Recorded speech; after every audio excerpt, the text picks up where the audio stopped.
Welcome to Kicking It Local. I am your host, Johnny Kecko, and this is a podcast all about the football community in South Australia. And today I am joined by a respected person in the South Australian football community. He's played 490 games as a goalkeeper and has just knocked up 100 games as a coach as well at Playford Patriots. I am joined by Ben Moore. Thank you so much for joining me. Thank you, mate. Pleasure to be on here, and a pleasure to obviously host you down at Playford. It's good to be down here at Ramsey Park. It's a nice trek up here for me, but now I'm here. We're sitting in front of the trophy cabinet here at Playford Patriots. There's heaps of trophies all in there, displayed in there, and one of those belongs to you as well as in your first year as coaching this club. Yeah, it does, mate. We were happy to add one back in that first year I coached in State League 2. We'd like to add a few more, but yeah, it was nice and a very proud moment for me to be able to add, a trophy to the club. That's an incredible achievement for you to do that in your first year as head coach of Playford. First full year. You got plans to add more into that cabinet? Yeah, no, definitely. We're a very proud club down here. The northern suburbs is a fantastic catchment area for players, and our ambition and our drive is continue to be successful. And I'd like to add a few more into the cabinet during my tenure. 100 games as a head coach is a big milestone to achieve, but that's not the only milestone you've achieved in your career as well. 490 games as a player. What was that like to reach that moment? Yeah, look, so obviously a very proud moment to be able to look back when you play your first game and you start your career. You don't know where it's going to end up and how many games you're going to play, but as you get older and as you sort of progress and as you retire, you look back with a lot of pride on what you've been able to achieve. You weren't born here in Australia. You're from Wales. Migrated here at age of 4. What was that like? Do you still have much roots back in Wales? Yeah. So all my family still live back in the UK. I was lucky enough to go back and visit about 3 years ago, just before COVID hit. So my children got to go back for the first time. So they introduced them to my nana and my aunties and uncles and cousins. So it's fantastic to be able to take them back. But very strong roots still back in Wales. And you've been a coach. You're a coach now, but you were a goalkeeper when you're playing days. Your dad also a goalkeeper. What was it like having your dad there, and was there much of a inspiration there from him? Yeah, look, my dad was a goalkeeper. He never, made me playing goals or never intended for me to go in. But as most kids, they idolise their parents. I idolised my dad, and he was a goalkeeper and sort of just followed into his footsteps. So he was a huge impact. Had a huge impact on my career, and he played at Adelaide City, now Playford back in the day. So I've definitely followed in his footsteps. And there is a picture of him on the wall behind me as well. So when we first arrived back in '82, he found Elizabeth City as his club, and there's a few pictures of him as the goalkeeper here, and I think he went into coaching for a season as well. So he was the assistant coach for the first team. So there's a few pictures of him up there. That's cool. Proud history here and celebrated. But you got your roots here in the northern suburbs. You've lived here since your family migrated from Wales. What's it like growing up in the northern suburbs? We've heard a lot of stories from people, especially people like Jimmy Barnes that grew up in Elizabeth. Yeah. But what was it like for you growing up in that area? Yeah, look, like we found our place. Like in terms of we settled out here. As I said, my dad played here, so there was a lot of expats living in the UK, from the UK at that time. So a lot of Welsh, Irish, Scottish. So you always find your people and find common ground. So at times it was tough growing up, but it just sort of makes you the person that you are as well. So I don't regret anything. Well, I want to talk about your career in playing career as a goalkeeper, 490 games, and also want to talk about later on in the podcast as well about John O'Negus. He's a mate of yours. He mentioned you a lot when I interviewed him in a previous episode. So I want to get your side of the story on a couple of things that he mentioned about you and his time here at the Playford Patriots as well. I listened to that podcast, and I'd like to put the record straight on a few things. So look forward to that part of the chat. We're gonna definitely need to chat about that. And he's creeping up on you because you're third on the all-time games played in South Australia. Jonathan Fusco is on 554 games. You're on 490. You're third.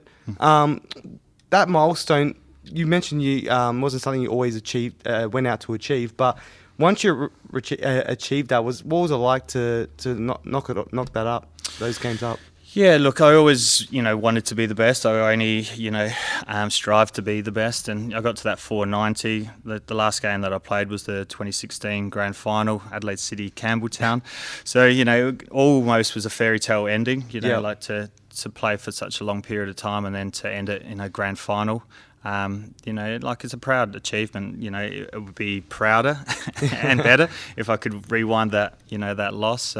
But it is what it is. So to play 490, it's a huge, achievement. But as I say to people, just play for as long as you possibly can. And in hindsight, maybe I should have, continued to play for a little bit longer. But happy overall. How old were you when you retired?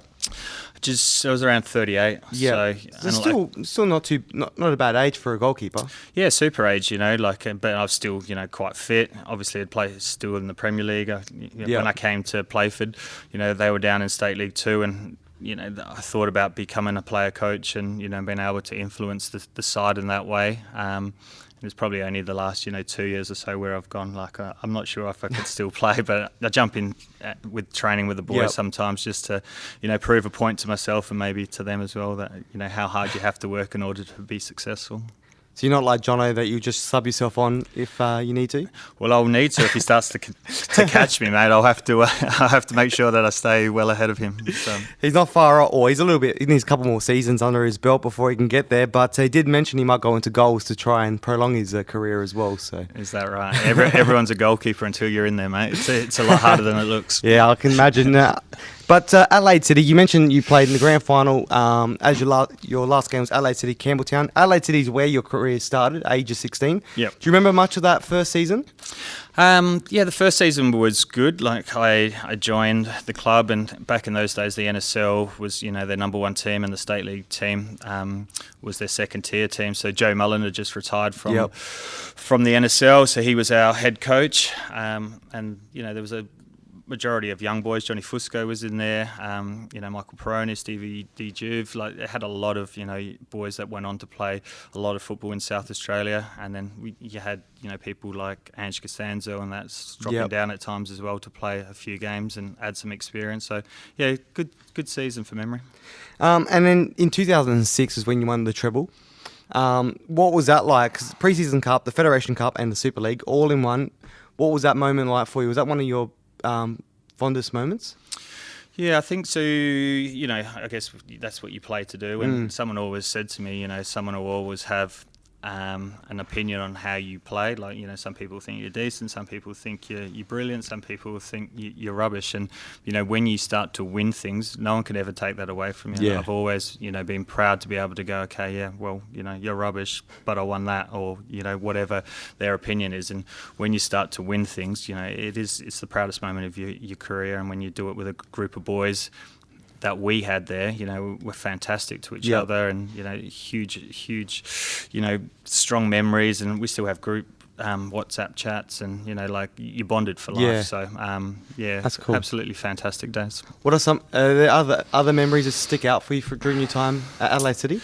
We won 4 championships in a row there. So I think 2005 would have been the first one, maybe. Like, I don't know my history and my data so well, but I think the first one for me, we beat Raiders in extra time, and no one had given us, any chance to win, that season. It was just, phenomenal. And again, I remember everyone celebrating at Highmarsh, and I just sat in my goal for, 20, 30 seconds. I just wanted to absorb that, because that feeling then will never get taken away from me. And when you've worked so hard in order to make a grand final and then to win it, I still remember that memory vividly. So, talking about Highmarsh Stadium, it's a great ground where the grand finals were played there for a very long time in the state leagues and NPL, and always played there because it's the home of football. You also had an opportunity to go to Adelaide United around 2009 period. Unfortunately, you never made a debut for the club. But what was it like being a part of the club and being on the bench for a professional side? Yeah, no, it was a fantastic experience. I'd sort of, gone to the UK like maybe 2 years before that.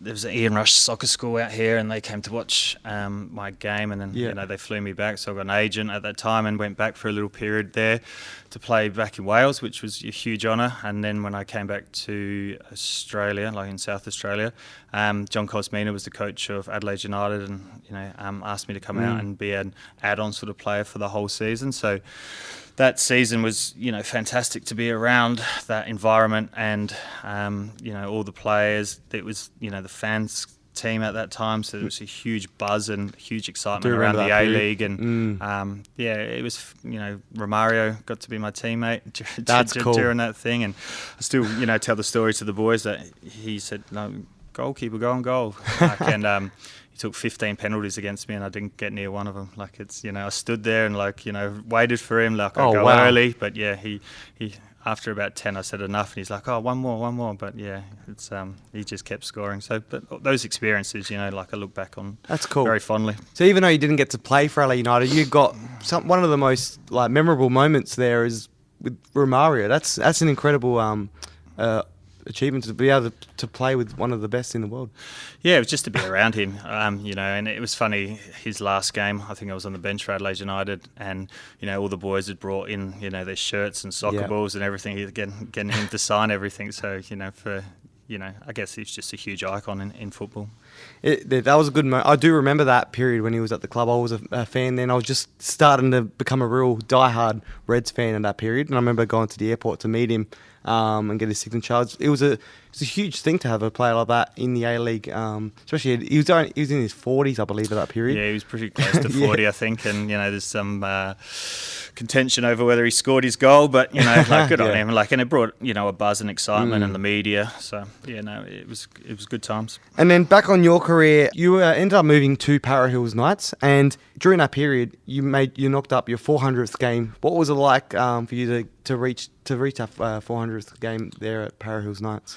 Yeah, no, a huge honour, and they were a fantastic club, and it was a hard decision for me to leave Adelaide City back in those days, but I went back to Para Hills not back to Para Hills, but I went back to a northern club because I've got a huge passion for the north. The north, still hasn't won the top league, and you're given how long the league's been around, for a northern team never to win that. So I headed there with that mindset that I was going to be part of and drive that club to success, and we got close. We finished second the first year I was there, and we bombed out in finals, unfortunately.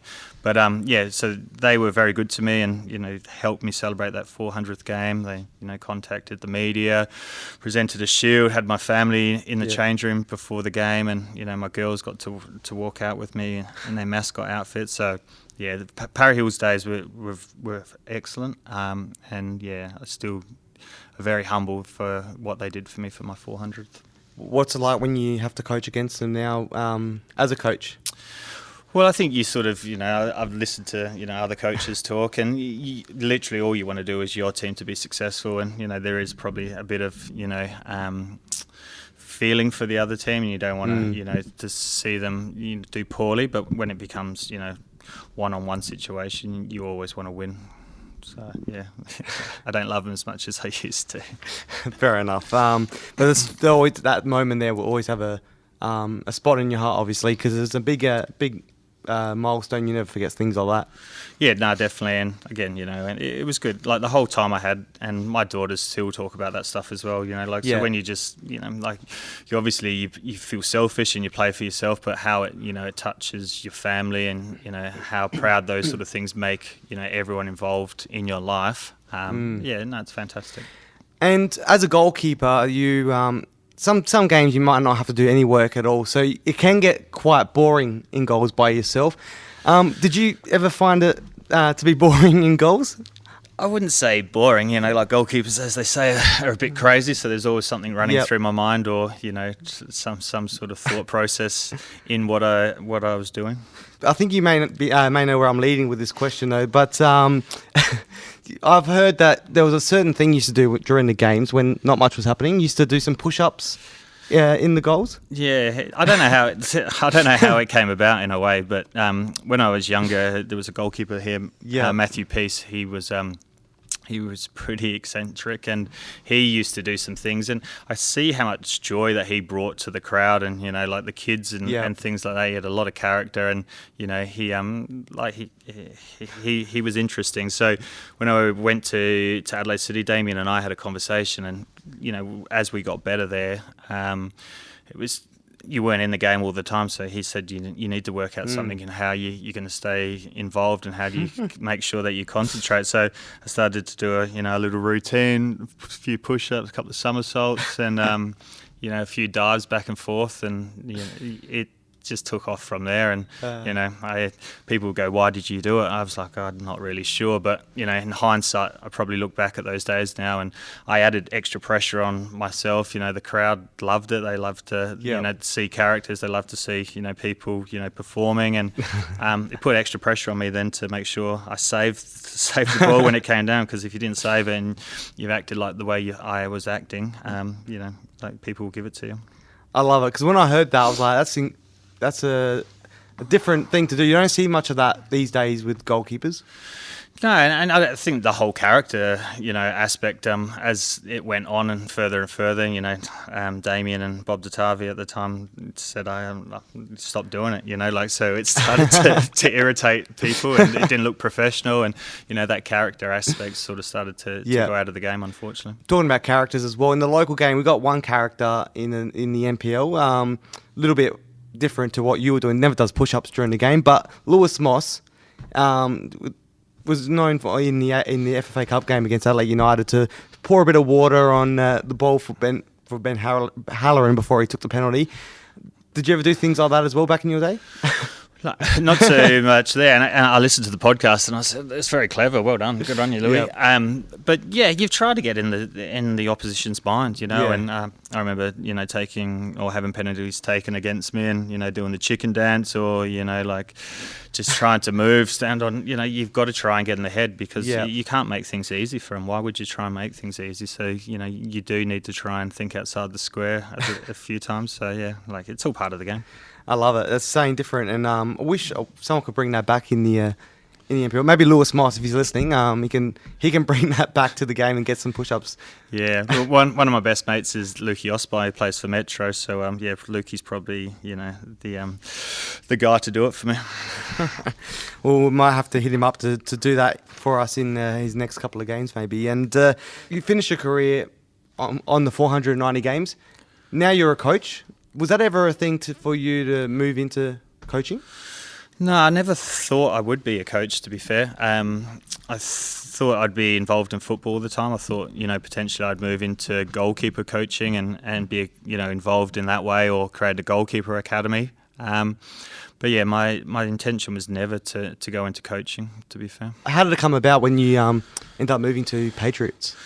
Yeah, so I, Joe Mullen started to plant the seed towards the end of my career. He said, the people that say the least make potentially the best coaches, and I was never, one to talk tactically about games or anything. I absorbed a lot of information, and I wish in hindsight I knew that I would potentially go into coaching, because I would have taken a lot more notes from people and worked out how it worked throughout my career. But after I finished, so played in the 2016 grand final, then we moved back to Para Hills to become the goalkeeper coach.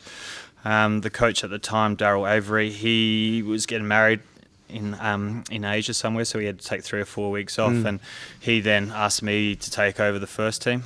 And we had a decent enough team. Had Alex and Matthew Mullen, Sanaski. It was a decent, like Shane Tobias, I think, was there as well. So decent players, decent team. And I could just see the group responding to me, the way I went about things. And I had some very good coaches, that I played under, Joe Mullen, Damien Murray, Dave Miller was my goalkeeper coach and mentor, Albie Kidd when I played here at Elizabeth City. So I had a lot of good coaches. So, I started to think more and more about, moving into that coaching sort of in world, and, I took those games at Para Hills. We won a couple, and then the opportunity to come to Playford came up. My father-in-law had still being a keen Playford supporter, they weren't doing fantastically well. So, the opportunity to talk to the chairman came about, and we had a chat, and the rest is history, as they say.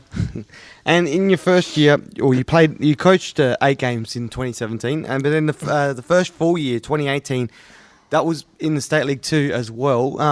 But that year is the year that you got promotion. You won promotion for Patriots. Now that's in the State League 1, and you've been there ever since that promotion. So what was that like to really have your full season there and build it up, and then be able to be rewarded with the promotion at the end of it? Look, it was tough. So, I think they'd finished 9th that previous season. So, there wasn't, a good foundation. So I set about, trying to create a culture. I tried to, create a belief around the group that we can be successful. Our aim that season, people laughed at, was to play finals. Yep. My intent was always to get promoted, and that we would get promoted. We had an extremely young team. We didn't have any big names. We probably had, half or a quarter of the budget of everyone else had. Yep. But I had a drive. I needed good people around me. I needed people that believed in what I was trying to do. And we worked out, strategies to play on different grounds against different teams. And the boys really bought into it. We set individual goals, we set team goals, and we just went about our business. And when I look back at that team, I think, how proud I am. We were such a young group. But to be able to, achieve that was a fantastic outcome. I do remember that year, because that's the first year I got involved in local soccer with up in the hills. I was volunteering at a community station up there, radio station, and I was commentating a couple of games of Adelaide Hills Hawks, and they were fighting so hard the first year back in State League 2 to get up and win promotion the first year in there. But you guys made it very difficult for them, and then you guys won the promotion. So it's a very hard fighting league, State League 2, because everyone wants to get out of there and move up to State League 1, especially the teams that get relegated that first season. So what was it like coaching against these teams that have so much fight and passion in them, like the Adelaide Hills Hawks? And they were, from memory, were very experienced as well. And they had, where we didn't have any experience, but probably average age would have been 19, 20. So to create resilience and create I guess confidence in those boys when you're coming up against really tough opponents that have got a lot more experience, it was really difficult. But again, the boys really bought into it, and we had a strategy, and the boys implemented it. It was fantastic. And it's good to see now you're in State League 1. You've been doing well there for the last few years. You've missed out on promotion just slightly to the NPL a couple of times now. How proud of you of this team now to come from State League 2 in your first full year as coach, and now being so close to getting promotion into the top league, the NPL? Yeah, one of the proudest things is there's still a few boys that have been involved in that initial team when I first got here, and they're still involved and they're playing and starting in our starting 11, which is good. So I've tried to build a northern club with northern boys that buy into what I'm trying to do and achieve here. Last year was obviously disappointing. We were up a few times against Modbury in the finals and ended up bowing out on penalties, which was, it was hard to take at the time. We thought we were potentially, if we could get over Modbury, we'd be able to sneak into the grand final and get that automatic promotion. So, it was disappointing, but, it is what it is. And the boys have refocused, and hopefully we can do it this season. And this is a big year for you as well, 2022. Hopefully you can. You've got a lot of tough teams in this league now, because you get the big teams from the NPL that get relegated. You've got LA Croatia and also LA Blue Eagles that come down. So that makes that difficult. But then you've got teams like Modbury Jets that have just got a great team with some of the best players in not only State League 1, but the Sergio Melter winner from last season from Adelaide Blue Eagles is there as well. So it makes it difficult, doesn't it? Yeah, no, it's an extremely difficult league, and you have to turn up every week. The difference between the top teams and the bottom teams is quite small, and as you get better, and I tell the boys about small margins, is that you've got to stay at things for a longer period of time than the others. And if you're off slightly, and we've been off a few times already this season, is you get punished. And whether you're playing the top team or one of the bottom teams, you need to continue to perform week in, week out. And that's probably where we're starting to struggle this season at the moment. It's just that consistency. and right now you've pretty much played. You've coached 4 years, 4 full years as a coach, and now you're about halfway through a season. You also did the other season, so roughly 5 years as a coach now. For the Patriots, and during that period, you've won 2 Coaches of the Year. That's a pretty big achievement. In your first 4.5, 5 years, you've won that twice already. What was that like for you to get to be awarded that? Yeah, no, huge accolade again, and I guess obviously it's voted on by fellow coaches. So to be recognised, like to be a coach is hard, and to I guess to pick a team up from where I've picked this team up and then transition and to be recognised and acknowledged by other people that know how hard coaching is, and we haven't been able to compete with some of the bigger teams in terms of signings and money and things like that. But things are starting to turn here. The club is now headed in the right direction. But it's to win those things. It's a fantastic achievement. So you won it in the State League 2 in your first full year as a coach, and you also won it in the State League 1. So next one is the NPL. Well, it would be nice to get a hat trick, wouldn't it? If we can get ourselves out of this league, and then obviously when I first came here, I said I want us to win the Premier League, and I still continue. Like the Northern thing for me is the huge driver. There's so many good players out here. There's so many good aspects about the North. I want the North to be successful, and I want the North to be at the top of that Premier League. Do you see yourself being here for a long period? Well, hopefully, again, this is my 5th full season. Like it's a drain. I've got a life, I've got a family, but I've got a huge amount of passion and commitment to this club. And the board are working extremely hard off the pitch. They're doing a fantastic job now to get us more resources and better facilities, and hopefully, I said when I first got here, a handshake deal is like, I'll be here for as long as you want me to be here, and if you don't like me, give me a tap, and if I had enough, I'll give you guys a tap. And during your period at Patriots, you also had someone who's now a player coach, John Onegas, in the State League 2 at Modbury Vista. He came here as a player. You signed him as a player, and also he claimed to be your assistant coach as well. What was that like having him at the club? Look, I love Nego. He's one of my best mates as well, and I needed to try and get him over the line. The only way I could get him over the line was to pull the money from the assistant coach and his wage together. So I made him believe that he was the assistant coach. But he was great for me. He was great for the boys. Someone with that much experience, that much history of winning things, he can only add benefit, and I do, miss that aspect of him not being around, but he was fantastic help for me. So he was actually your assistant coach? He was definitely my assistant coach. Yeah, he definitely was, man. Was it a good impact having him on the team as well? Was he really good as a coach? Yeah, look, the boys really listened to him. He was able to, obviously I played in goals and he played on the pitch. Then he can add different elements. He can, talk about, different parts of his learning and then relate to them in a different way. So making sure you have different thought processes was good. Yeah, and I also want to talk about a running Twitter thread he's got going at the moment. Coaching is fun, and tune in next week for an update on coaching funness. So he's been doing that for about a couple of months now. And every week it's a quick update, and one week goes, it's shit, and then it goes back to, it's actually really good because he won that week. And it's keep going back and forth, and lately it hasn't been too good. Yeah, no, it's a brutal world, and like when you win, you get that buzz, and the sense of fulfillment is amazing. But when you lose, and he's a proud person like I am, you take everything on your shoulders and you take full responsibility. You don't try and shirk that responsibility. So when you lose, it feels like the end of the world's not too far away, unfortunately.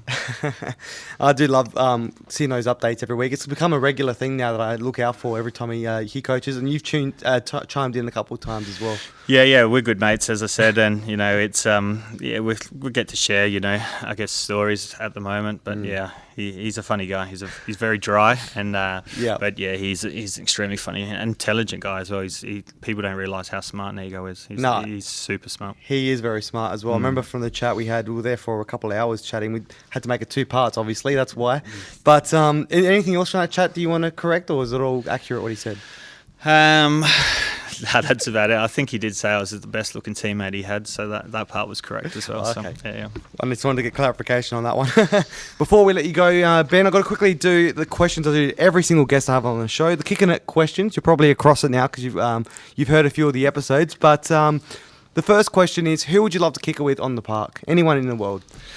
Anyone in the world? My favourite two people were goalkeepers, obviously. Yeah. I grew up idolising Neville Southall. So he played for Everton and he was the Welsh national keeper. So I would love to be able to play on the park with him, and Edwin van der Sar. He, you know, the amount of class and elegance that he brought to goalkeeping. He was another standout for me. And who would you love to kick it with on a Saturday night and watch some football with? Anyone in the world? I'd have to get my old Adelaide City team back there. I don't think the Nick Buddins, David Palladino, Jace Cummings, Freddie Aegis, probably bring Nigo along as well if he was around. Geordie Darcy. Those are my favourite boys, man. I wouldn't be able to separate them out. So the whole team? That'd be well, good. most of the team. I don't know about Pez. I reckon he would get angry if we were trying to relax too much. Oh, mate, that sounds great. And I think Nigo would add a bit of colour to the night, wouldn't he? Yeah, definitely. Iced coffees would be there. But the night will be sponsored by Farmers Union Iced Coffee. Yeah, definitely. You can do some push-ups and he'll be drinking iced coffee. Yeah, sounds good. But mate, it's been a pleasure having you on the podcast and talking about your career. There's so much I could talk about. I wish I could, but I've got to let you go to training. It's good to have you on this show. Hopefully we can chat further about your career at some point as well, and get to know a little bit more. I'd love to talk about the time in Wales as well. Yeah, no, thank you, mate. I really appreciate, I guess, all that you do for the game. Like, it's people like you that, they make it all worthwhile. So thank you for your time. Thank you for coming out here, and yeah, look forward to having a chat again. Thank you, man. I appreciate you inviting me out here to the club rooms and be able to see all the trophies in the flesh, and also your nice shiny one right there from 2018 as well. Thank you, mate. That was Ben Moore, the coach of Playford Patriots in the State League 1. Make sure you subscribe to Kicking It Local wherever you get your podcasts so you can get a taste of the SA football community.